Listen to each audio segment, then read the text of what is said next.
Can you guys can you tell me what or us tell us what is like the main use case for Zano? Like, are people using mostly the Zano token right now to transact? Are people using more of these wrapped private assets? You mentioned NFTs. Like, what yeah, is there like one kind of dominant use case right now that Yeah. people are using Zano for? Yes, I'd say the dominant use case right now is private stablecoins. So, for example, Yes. using Freedom Dollar, as Quinton said, using Freedom Dollar to load your Sebek card, for example. So then you get a MasterCard that's loaded with private crypto, but you don't have to worry about the volatility. So clearly, that's the winning use case right now.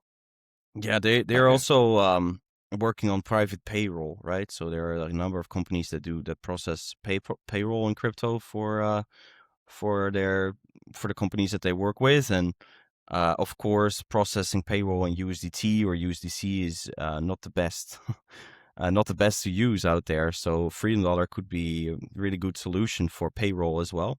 That's what they're working on right now, and yeah, it seems to be kicking off. So yeah, curious to see where it's going over the following years. And of course, Well, the sorry, just want to this comes to mind as well.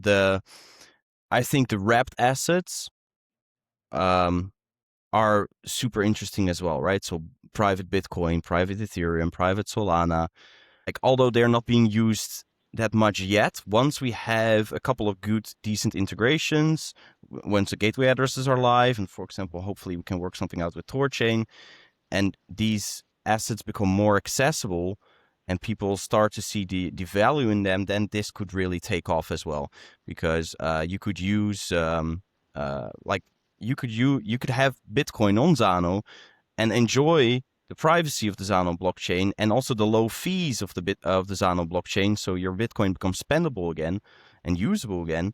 But another really interesting use case for it is to make your Bitcoin untraceable again, right? So once you bridge it to Zano, it becomes untraceable, of course, and then once you bridge it out or you send it around in pieces and other people bridge this out back to this native Bitcoin blockchain, you can use a freshly created Bitcoin address for this. So the trace stops there. And this is going to be very interesting for Bitcoiners if they find out that there's a solution like this. I think this could be very compelling for them. So I think that would be another very big use case for Zano. And also what I want to comment on it is that Zano burns 100% of the transaction fees. So the more Zano blockchain becomes used, the more Zano gets burned.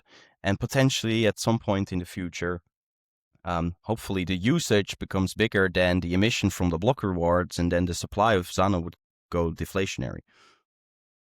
You're bringing up a heated topic of debate in the THORChain community, a burn mechanism. So there's people that love it, people that don't. But cool. I like the uh, interesting to see how you guys doing that. So hope it works out for you. Um, so I just want to add something. You mentioned, Quentin, about um, basically bringing fungibility to Bitcoin, and that's a 0 to 1. Like, that's, if we figure that out, like, that's huge. I actually think that would be like, that's a turning point in human history, because we can, if we can add true privacy to our transactions with a major asset like that, it's massive. And that's, for me personally, is one of the things that got me into THORChain, why I'm still here, is I see THORChain playing, it can do it. THORChain can play a role in making that possible. And um, even maxis, Bitcoin maxis, the ones that actually have half a brain, they all agree fungibility on Bitcoin is probably the biggest problem they have to solve. And if we can help them do that, that's got to be huge.